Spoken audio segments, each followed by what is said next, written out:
And we're live. Hello, everyone. Welcome back to yet another episode of the never-ending CSL podcast, broadcast, YouTube video, whatever you want to call it. We're back again today, and a little bit of an ad hoc discussion today, really, sort of talking about probably a little bit about pre-season and some of the antics that have happened since the CSL draft. And I'm sure with the general manager I've got on today, he will want to talk about the draft. So without further ado, I'll introduce Lakers general manager Tim. Tim, how are you doing today? Doing all right. Not a bad draft for you in the end? No, I was hoping and praying that Bagley wouldn't bust like Papa Giannis and Zizek have done the last two bigs we drafted, and thankfully he came through. We saw in the first preseason he's going to need some preference work, and he's still got some development to do, but we'll work with it, see how he does. Yeah, certainly quite a raw prospect, really, for quite high up, but obviously he has some really quite amazing potential. So I'm guessing you're hoping that over that sort of 2-3 years in training camp that he'll develop his skill set, really.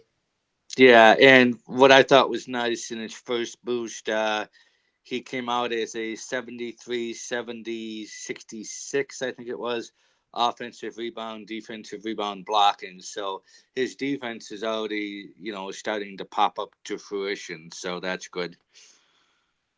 Yeah, I mean, I've got his stats up here, his ratings, and 73 offensive rebounds, 70 rebounding defense. Defense itself is 64, blocking 66. So with over 60 in IQ and decisions or discipline already. So yeah, certainly he's not going to be a liability from day one.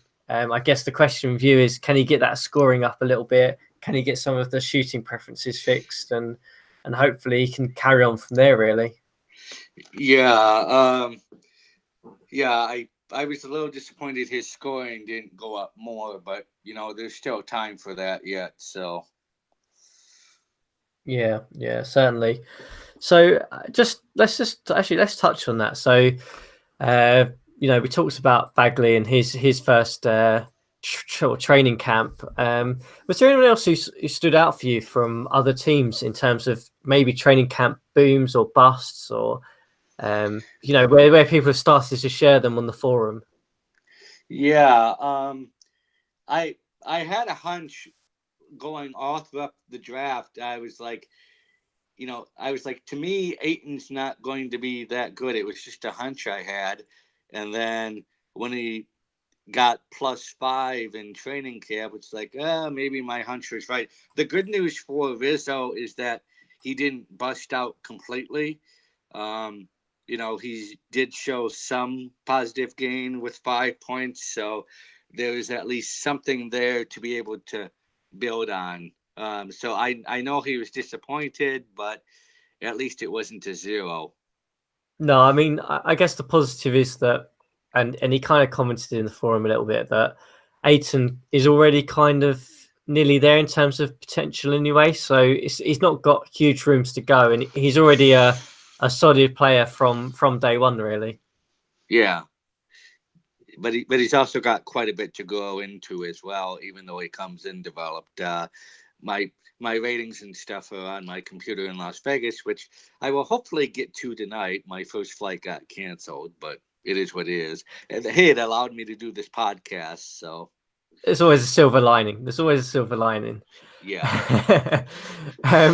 So I guess for me, with the Aiton thing, obviously he didn't have as high a boost as Rizzo would have liked, but I've certainly been there with picking a forward player of centre at top 2 picks and him completely busting. So I do feel for him a little bit there. But I mean, looking at some of his ratings, he's got, his rebounding's pretty solid. His defense is solid. His blocking 74, which is incredible. So he will be a player out the gate who you can start possibly. And I know he's got Turner, and there's obviously the decision to do whether he plays both or, you know, Aiton off the bench initially or trades one of them. But yeah, I mean, disappointing training camp, but he's still got 2 more, and it's a bit too early to give up on him yet in terms of his potential. Which raises an interesting question. You know, we both can think of bigs that we've drafted that have busted. Obviously, Bruno Caboclo busted. He was supposed to be a franchise player, ended up as a decent 6-man instead. Can we think of any guards, specifically point guards, that have ever busted? In the CSL. Right. So I haven't seen one in CSL, not in terms of he had the potential to be a top all-star level PG and then just bust out. I don't think I've seen one. Keith, you got one to mind? Not that I can think of. I think the closest one might be not in terms of his ratings, but in terms of his production. I can think of Cameron Payne and George DePaula, who haven't played up to their ratings, but you know, in terms of the ratings development, I've never seen a point guard in CSL that I can think of who hasn't, you know, gotten to the ratings that were expected. It's just a question of, have they lived up to the production that people expected? Yeah, I mean, I'll pull up George DePaula. I mean, he's one that I think it depends on what you expect from him. So I think when he was originally drafted, I mean, I wasn't here, but the gathering that I got from people was that he was meant to be the second coming of Chris Paul, basically. So whether he's not ever going to live up to that, but I mean, the production you get out of him is still very good.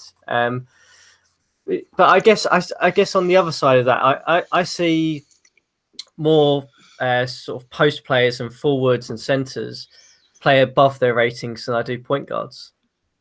Good point. Yeah, so maybe it all balances out. I know that I touched on that in the touches article. Ha ha pun. But you know, there's something about the engine where if you can maximize your big man touches, and they can be productive, you know, within those metrics that I came up with, you know, that's how you can really sort of get an all-star franchise level player like Al Horford, who, that guy, I swear, he never ages. Oh, hopefully he doesn't age this year. That's what I'm hoping for. But I mean, I guess, yeah. I mean, I think the Al Horford comment really is it's along the lines of his ratings have always been solid, and he's got really good ratings for a center and a post player, regardless of whether his scoring drops or his defense drops slightly and rebounding drops slightly. He still plays above those ratings because of because some of his playoff experience in the engine as well. He's kind of been there, done that, and yes, he's scoring will probably drop off again this year, but his efficiency won't, which is the key thing for a big man. I'm just curious, what's his handling? It is 43 passing and 43 handling, so it's still pretty solid. Yeah, and that's one thing from what I remember from the article that I wrote, what you see with a lot of the top big men is if they have good handling for their position, that increases the likelihood that they're going to produce better than expected. I also think that's why Walter Tavares is continuously a stat stuffer who doesn't add wins, because he keeps turning the damn ball over. So I think that's kind of the next thing that I think GMs will really start taking a look at is what's the sort of handling that we have for our big men. Because it seems like when you get into the 30s of handling, that's when it starts to become an issue and you start having bigs not producing as well as they should. Yeah, I mean, just flicking through now, I mean, Horford's turnovers per game were about 1.8, and Tavares's were about 2.5 on average through the season. So it does add up. The other thing I'll say with in terms of big men is that in terms of Horford's case is that he has high discipline still, which True. is again another key thing. He can stay on the court. Whereas we see so many big men in this league with terrible discipline and these amazing ratings, and people just dive in and wonder why they only play 22 minutes a game. It's because they just foul out in the first 4 minutes. Exactly. So, yeah, it's interesting in terms of the difference and kind of bringing that back to the training camp and Aiton. I guess even if his ratings don't necessarily increase, as long as he plays above them, I think Rizzo will be very happy. Whereas it's more the guys who've picked the point guards and the wing players, they kind of need those ratings because it seems like it has more of an impact on the engine. Yeah. And one thing I have to toot my own horn here, but San Antonio Spurs Lakers preseason game this sim, Mudaye absolutely tore the shit out of Intokina. In fact, he almost had a triple double. He was, I think, 1 rebound off the triple double. Let's have a look. So so he's 1 assist off the triple double there. 10 rebounds, 9 assists, and 18 points. 50% shooting. And he held Intokina to 4 of 17. Yeah. I guess in terms of Moutier, is there anything in particular that have you changed the style of play to suit him, or is it just that he's finally becoming of age? Well, we did some prep work on him last season. I'm not sure if it took or not. He's off to a slow start this season, 38.6%, I think. But even that's redeemable. Part of it's a slow start. Part of it is that I haven't gotten as much prep work in him as I'd like. But it'll work out. I'll get that prep work in, and he'll be fine. Yeah, I mean, hopefully, if you can keep his the preference work up, his shooting will come more in line with where you really need it for going forward, and he's got the length and the ratings to be a solid point guard going forward. I think the biggest shock for me in preseason was seeing the Clippers go winless. Did they run their full lineup? Well, I mean, from what we can see, not really. I mean, they ran Russell, Vaughan, Young, Mickey, and Zubac as the starting 5.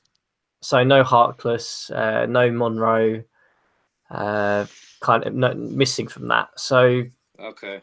I mean, it wasn't a proper lineup, I don't think. Let me have a look at some of the.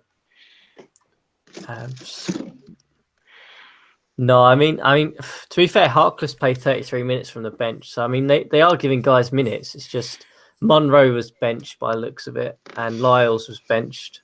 Because I think Monroe was traded at day 30. Okay. I think he's verbal from what I remember. Okay, that might explain why he's not playing then. But I mean, to be fair, I mean, looking at who they played, so they played us, and we didn't put a depth chart in, so we had all of our guys running. They had Phoenix, who basically played a starting lineup. I mean, you can argue Terence Ferguson shouldn't be there or Zach Collins, but I mean, they're still good players, and Whitehead played. So Minnesota played their full lineup by looks of it in terms of Lynn, Siakam, Walker, Cousins, Harper. So weird to say Justin Harper is the starter in a full strength lineup. That's odd. Well, I mean, it depends how they use him, but I mean, he's got. I mean, who else would you put in there? I mean, who else have they got? I mean, they've got Lucas Nogueira, who could play there, and Simbula, and then you're at the bottom of the barrel then. True. So Roxy, trade for a big man. Does he have his pick this year? I don't imagine so. No, he doesn't. But he has the Raptors pick, which he can flip by looks of it. Yeah. So, but yeah, I mean, just coming back to the Clippers, I mean, they played Phoenix twice, Minnesota and us, so that's probably why they're 0-4. What surprises me was Indiana going 4-0. Yeah, I guess that comes back to the Justice Winslow effect. He's back healthy in this preseason. I'm not sure if he's actually back, but he probably made a bit of an impact for them. I mean, looking at his stats, it looks like he averaged 20 points, 3.5 steals per game, just under 5 rebounds. So they're kind of getting the rhythm back together, I think, with that. I mean, they're not a bad team on paper. They're not terrible. The Pacers. It's just they've been poorly managed, really. I mean, talent-wise, I wouldn't put them much beyond us, really. If you look at it on paper, so. I mean, let's have a look at some of the others. I mean, New York went 3-1, which I guess is probably surprised a few people, but they've upgraded significantly in the off season. Yeah. I mean, Dwight Howard is going to be a revelation for them. I'm still adamant of that. But I mean, let me just throw this starting 5 lineup at you, Tim, because Okay. a lot of people probably won't even realise that this is the Knicks lineup now, and it kind of shows that Phil's done a fairly decent job, really. So they George DePaula, Mado Lowe, Bojan Bogdanovic, Thaddeus Young, and Dwight Howard. To me, that screams a borderline playoff team right there, even with Howard's and Young's age. Yeah, and I mean, a lot of people criticized him for trading Lab for Lowe, but to me, that made a lot of sense because GDP really needed a scorer next to him, and I personally really thought Lowe could be that guy to play off of GDP. And how did Lowe do in the first preseason? So looking at it, 16.3 points. Let me have a look at his percentages. So he shot a pretty awful 39%, but probably because he was getting a lot of the ball. But just to throw the bench out to you as well. So, I mean, he's got guys on the bench who can do a job as well for him. So he's got Mr. Average Sam Decker, who will be average across the board at everything till he retires probably. Joseph Young, who is half decent player, borderline 6th man of the year last year, if I remember right. And then he's got Ryan Boatright, who not particularly great. Demantis Sabonis, who we know he's got no defense, but he can score.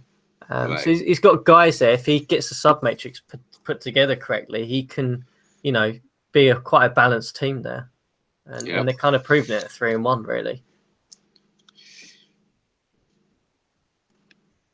But I mean, I guess other sort of teams. I mean, I'll just throw some at you and kind of we can look at them. I mean, the Memphis Grizzlies went 1-3. I mean, I don't know what their lineups have been like. The Orlando Magic went 1-3. The Hawks went 1-3. In terms of surprising ones on the positive side, you've got the Pelicans went 3-1. Golden State Warriors went 4-1, which is kind of shows that the talent they've got. If that Jeff can actually set some sub matrices for them, they can cause some chaos in the West. I mean, it's always difficult, isn't it, with preseasons to know because you have to look at the lineups and kind of judge whether they're realistic or not. But exactly. Let's take a look at the Grizzlies because they don't get talked about that often. So I mean, he was obviously testing some things on Andre because just looking at the lineup on the depth chart, he's got Draymond Green, Zach LaVine, Arnoldus Kulboka, Montrezl Harrell, and Tim Kempton as the sort of starting 5 there. So he was trying Green at the point guard, it looks like. Yeah, and his only victory was against us, which was boo, but whatever. Yeah, I mean, it's just Green's stats from playing point guard. He averaged 12 points per game, 5.5 assists per game, and 7.5 rebounds, and 1.5 blocks. So don't know whether he'll stick with it because depends on the defensive metrics for him. But looks like he did an okay-ish job there. I think I think Andre is just experimenting with stuff in preseason and seeing how it goes. Um, Dennis ran out a bunch of subs for his lineup, and they managed to go 2-3, so they did decently with the Celtics. Hang on, I might need to reload this because it might looks like it might have been a sim then, because I've got Okay. them as going 1 and 2, not 2 and 3. So yeah, I mean, he ran a lineup by looks of it of Michinu as the point guard playing pretty much all 48 minutes. Gabinji as a shooting guard. Kevin Knox, the guy who I think has been probably going to be traded this year, probably overvalued, but he is a scoring menace if he actually plays in certain teams, and he averaged 20 points in the first few games. Then Lessort and I can't even begin to pronounce that, but the Icelandic centre who was about 7'3", Triga Hilnason played centre for them. So yeah, and that's the guy who I wanted to draft because I was trying to get back in the draft to get him. Yeah, I see his stats so far: 5 points, 7 rebounds, and 2 blocks, which is pretty okay numbers really for a rookie. Shooting 42%, so there is a shooting ability there, which is always good to see from a center. Yeah, I mean, I guess what do you think of Kevin Knox? Let's talk about him, because he's a guy who I think last year people thought he was going to go in the top 5. He didn't. He dropped down to sort of the mid lottery at 12. Boston picked him up. He didn't play hardly any minutes last year, due to the depth that Boston has, really. I mean, at that position. But do you think he has talent, or is he just overvalued in terms of people just assume he's this scoring sensation, and we haven't really seen it yet because he hasn't had the opportunity to prove it? Yeah, honestly, I think it's going to be a Zach LaVine situation where he'll score a bunch of points, but that's pretty much it. Yeah, I mean, he's an because I would like to see him go to like a Clippers or a trying to think of another one, like a who else am I thinking of? Like possibly like a Clip. I But think you're cutting out. You I still was there? just I was just saying I think that he needs to go to a team like the Bucks or the Clippers, because just to see a team that needs scoring, basically, just because I'd love to see what sort of numbers he puts up, because he's one I could see putting up like 35 points per game on a team like that. Right. Yeah, But it would be interesting. yeah, But I mean, the question is, because Dennis is like he's going to get as much as he can out of it. So it will be interesting to see if he actually gets traded or not. I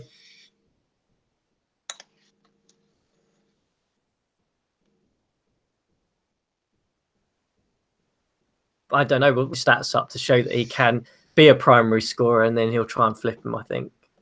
So we probably won't see him on the Celtics for much longer. I guess in terms of some of the other teams, I mean, there's you've got the Magic we kind of mentioned, went 1 and 3, and they ran their full lineup. Well, the full lineup, if you can call it a full lineup, of Wiggins at point guard, Anderson, Covington, Embiid, and then Drummond off the bench. I know there's been some controversial talk around the lineups that the Magic are setting and everything, but I mean, going 1 and 3 with what was essentially the starting lineup last year probably isn't a good sign for them. No, and when I saw Willie change Wiggins to point guard in the thread, I was like, you got to be effing kidding me. He's got like what, 40 passing, 40 handling, something ridiculous like that. It's like, to me, that's just so dumb. I don't even have words for it. Yeah, I guess if you were in the Orlando Magic situation and the other point guard you've got is, I mean, is Reggie Jackson or Juwan Staten, and they haven't really got assets that it sounds like they're looking to move to get a point guard. What other option do you have? I mean, Yeah.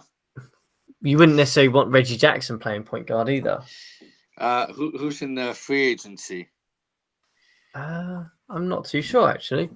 Not too sure who was left. Let me have a look.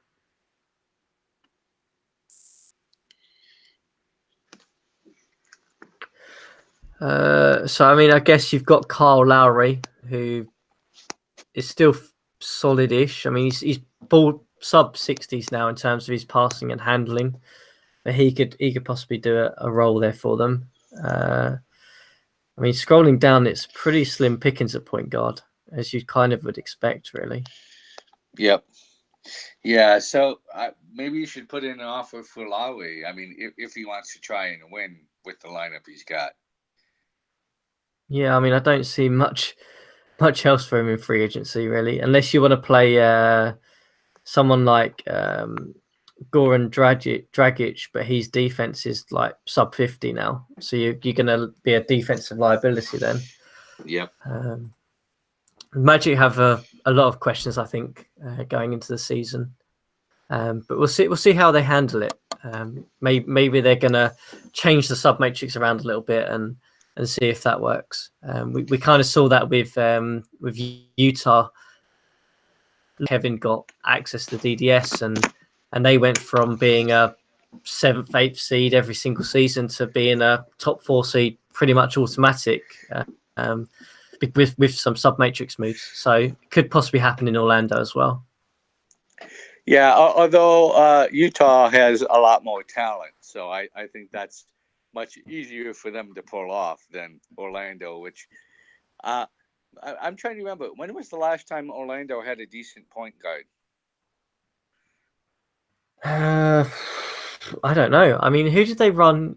They had Knight, didn't they, at some point, and then obviously during the Paul George era, I think Paul George played point guard at times for them. I honestly can't remember. Can't remember a time they had a bona fide starting point guard. Probably have to go all the way back to Penny Hardaway. So what other teams kind of surprised you this preseason so far, or players, or you know, or either for good reasons or bad reasons, really? Well, who do we have as the league leaders currently? So in terms of points per game, we have Malik Monk from the Rockets with 30.6. So he's probably a good one to talk about, actually, because he had a nice training camp bump as well. So Yep. his scoring is now 85. You know, he is a one side of the ball player, though. I mean, his defense is 58. He's got really good IQ and discipline, though, which will help him on both ends. But perhaps we're going to finally see, you know, a true scoring guard come out of the drafts. If he can keep this up, anyway. I mean, he's shooting 43% as well, which is not too bad when you're shooting, you know, that sort of volume. Yeah, I mean, 43% is decent, and with 58 defense, it's not great, but it's manageable, especially if they have the height, weight to have a decent drive stop rate. So I don't know what his DSR was in the first preseason sim, but that's worth taking a look at. Yeah, I don't have that to hand, but Okay. I mean, yeah, if it is, then I don't remember him being a massive liability on defense anyway last year. So, and like I said, at 58 defense, he is hideable as well in the sub matrix at the guard and small forward positions. Yep. So, yeah, I mean, I'm sure the Rockets are really enjoying the fact that they're going to have him and Cat, Karl Anthony Towns next year. You know, for this season and for many seasons on, because that tandem's going to be really dynamic for them. Yeah, Cat is just amazing. I still can't believe Indiana traded him. Obviously not this GM, but a previous one. No, I think they were clearly going a different route, and it didn't work out for them. And no surprise, the Pacers GM left as we kind of all predicted that he would when he came in and started. It started so well, but unfortunately, it didn't happen. In terms of other league leaders, just jumping through to some names that kind of stand out really. So Jamal Murray with 26 points per game for the Pistons. Looks like he started for them in preseason at point guard, and if you want a hair to Kemba, Jamal Murray is putting up a good case for it. 26 points per game, 7 assists, 4 rebounds, 2 steals, and a block and a bit, which is pretty good, I would say, for a guy who not many people heard about before he came to the Pistons. Yeah, and I can remember John saying he was going to turn Murray into a superstar, and looks like maybe it's headed that way. Yeah, if it keeps going, he certainly will. Let's have a look at some of the others. So in terms of rebounds, guys there's some usual suspects there, but guys who are sort of standing out for me, you've got Wendell Carter from the Bucks with 11 rebounds per game. Sheik Diallo, who you probably know about, 10.8. And Vucevic is still in there in 10. So I guess Wendell Carter making a bit of an impact from the Bucks from day one as well. Well, he was supposed to. He came in as one of the top rebounders from day one. So it would have been a shock not to see him on the leaderboard rather than see him on it, to be honest. Yeah. He's a top prospect, Carter, so you kind of expect it, and he's averaging 11 points, 11 rebounds a game. Unfortunately, he's got a sore knee by looks of it, so that's going to impact the rest of his preseason. But yeah, good start for him. In terms of Sheik Diallo, so last season he didn't really play a huge amount for you. Well, he did. He did once I got the sub matrix in. Okay, and he was playing small forward at one stage, which I thought was absolutely crazy. No, that was Papagiannis that was playing small forward. Diallo only played small forward like a couple of games. So okay. So what do you kind of expect out of him? He had that incredible boost in his first sort of training camp, and I'm not sure what his boosts were this time, whether they're anywhere near that. But he's kind of turned into a bit of a promising, player for you. Yeah, he only got +2 scoring in this training camp, but that's because I devoted minutes to leisure time to try and get his attitude up. Didn't exactly work, so I may end up trading him this season, simply because I don't think he's going to get up to 100% happiness by the end of the season, and I think there's a very good chance he says "screw you" in the summer and ends up walking. So I will probably end up trading him during the season to get something for him. So although he's currently listed as unavailable, feel free to make me offers for Diallo, guys. So what do you see his potential being? I see him as being a double player. He'll be able to get some steals. So he's got great steal ratings for a big man. So if for any of the teams that are running pressure defense, he would be fantastic there. I've got him playing power forward and center. So he'll be able to generate steals. He'll be able to convert. He's also got a 76 draw foul rating, which is absolutely amazing.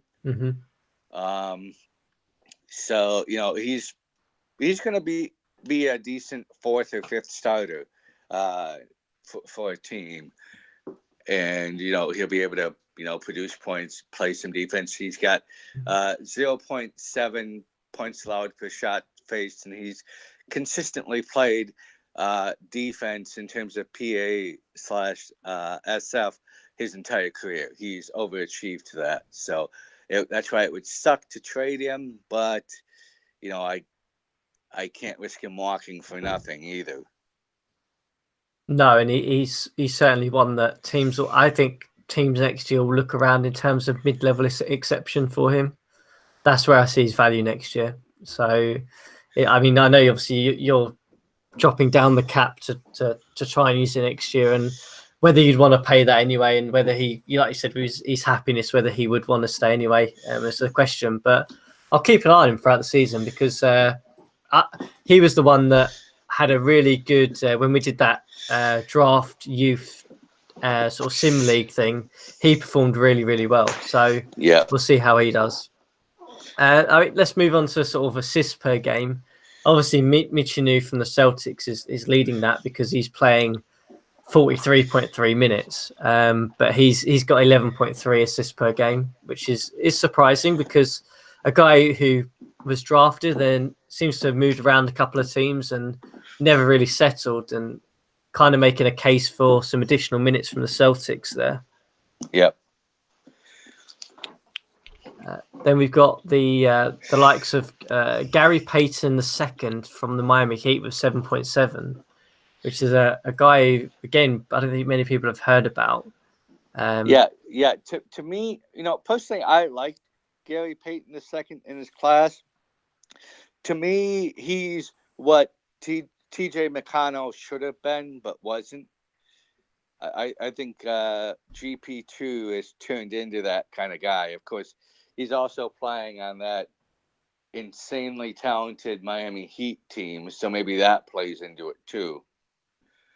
Yeah, incredibly versatile Miami Heat team as well. So when you're playing with guys who the worst passing handling guys, Josh Smith, I mean, in terms of their starting lineup, they're yes, it must be fairly easy to be a point guard in that team. But yeah, interesting that he's getting some minutes and sort of shining a spotlight on that really. We've then got the rookie Jalen Adams sort of propping up the assist board with 7.6 on the Kings. So interesting to see that he's been given some minutes as well. And the Kings have a sort of complex situation with the likes of the point guard situation, in that they've got an abundance of really good point guards, and how on earth do you distribute minutes to all of them? I don't know, but it's an interesting challenge for them. Yeah, well, BT being BT, he's going to flip a point guard for draft picks that will then turn into amazing lottery picks and or fantastic picks even when they don't scout. It's aggravating being in that division. So the Kings will be the Kings and do King things like always. Yeah, probably. And then I guess another one to sort of talk about, just staring at the blocks per game, is Michael Young from the Atlanta Hawks. So I think most people build him as kind of the semi-steal of the draft, really, because he was projected to go fairly high, and I can't remember when he went exactly. I think he went in the second round, I think. Oh yeah, so 27th overall. So the Hawks have been giving him some minutes, and yeah, I think he also had a training camp boom, if I remember right. Okay. Let's have a look. So, yes, I mean, he's got his defense and rebounding, blocking is all exceptional at the moment. I mean, 73 offensive rebounds, 84 defensive rebounds, 68 defense, 65 block. I mean, that's a pretty good starting point for a post player. Yeah. Discipline 67, IQ 56. His handling and passing is fairly solid at 45 and 51. So the only thing I don't necessarily like about him is his scoring is 47. It's a little bit too low. You kind of want him to have a little bit more of the ball, really. And he's sort of dry. I guess you want to get his IQ up slightly as well, but not bad for a late first round pick. Exactly.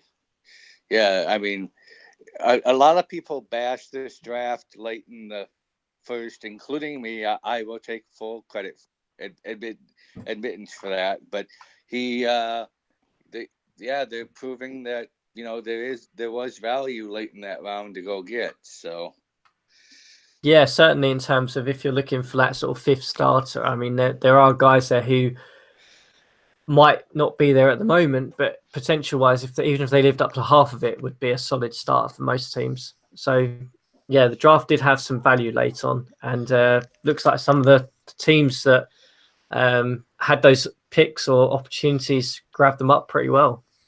yep. What about shooting percentages for the league leaders? Just very quickly, so Michael Young, just before we move on, he obviously needs Sure. to sort out some of his shooting because he's 27% at the moment. That's the only Ooh, downside, yeah. which is pretty ugly. But in terms of shooting percentages, so I mean, your usual kind of guys there. I mean, guess the ones that stand out in terms of names we might not have seen before, either because they're rookies or not. Troy Daniels from the Lakers was 65%. Jarrett Allen from the Bulls was 64. Napier and the Wizards 62%, which is pretty good for him. And then it's kind of usual suspects: your Turners, your Markkanens, your Drummonds, your Taylors. Yep. These might be because they're not playing many minutes, to be honest with you. But I guess the ones that sort of stand out is Troy Daniels and Jarrett Allen. So has Troy Daniels played some solid minutes for you? Yeah. He's playing about 16 minutes a game. Okay. And one of the things I wanted to do this off season when I realized I wasn't going to get anything huge was I picked up a bunch of guys who could shoot 3-pointers. So if teams decide to zone us, I'll be like, there's Daniels, there's Rivers. Although Rivers is struggling to start the preseason, and Darren Hilliard is a pretty good 3-point shooter as well. So I got three guys there that can all shoot the three ball. Yeah. So do you think that that I guess that's going to be quite beneficial for you when Bagley sort of starts to develop, in that Yep. he'll take a lot of the focus on offense, and teams will focus in on him, and that'll free up some of these guys, I'm guessing. Yep. And also because Mudaye, I'm going to, eventually turn into a post slasher as well. So Okay. that'll be two guys in the lineup who can drive inside and hit it, or just be inside already and hit it. Bagley is, if he reaches his potential, I think he's like 34% from 3 points, so he'll be able to hit some as well if he has to. So, but I really like to find a 3 and D guy that I can plug in at small forward or at shooting guard and move Rivers to a combination point guard, shooting guard, 6-man, like I had with Napier for so many years. Yeah, it's difficult to find those guys usually because they're normally snapped up by some of the playoff teams because they're Yep. normally the piece they're missing. So it's Yep. difficult to find them usually. Yep. But I mean, in terms of his percentage as well, so his 3-point percentage has been pretty good. He's played 19 minutes and it's 63%, which is excellent. But the 3-point percentage leaderboard is still pretty skewed, I think, in terms of the names and the percentages on there, because we've got DeMar Carroll with 72%, so he must have played like 2 minutes and hit 1 3. So yeah, so not particularly much to talk about there, but I guess it's always preseason's always a bit of a gamble because you don't necessarily see all the teams and see their true potential, but you get glimmers of players, and I guess that's kind of what we've talked about today. In that we've seen glimmers of some players making people stand up and go, "Oh, I did." Yep. One thing I'm curious about though, although your sim was AI run, what did you think of it? It's been great to have you on, Tim, and to get sort of a slight insight into preseason, and I'm sure we'll be back towards day Oh, 30 or yeah. evidently I cut out because I was asking you. Even though it was AI run, what did you think of your sim? It was fine. I mean, nothing I did not expect. I mean, I guess the promising thing was that So Ellinson's a guy I've been working on since we drafted him, fairly high in terms of getting his shooting preferences fixed, because that was the main issue with him. He's continually developed through the training camps, and we kind of saw a glimmer of what he can be this training camp, in that he put up some pretty exceptional numbers, really. I kind of had in my head when we drafted him that he'd be a mix between Mirotic and Middleton. That's kind of where I thought he would end up being. A guy who can shoot the three, will be really good inside, never going to block a shot, but he can still, and got solid handling, so he can play the sort of 3 and 4, really. That's kind of where I saw him, and it was great to see a bit of glimmer that he will be able to do that, probably a bit earlier than I'd anticipated. Hey, that's always good, especially since you guys are kind of in win now mode.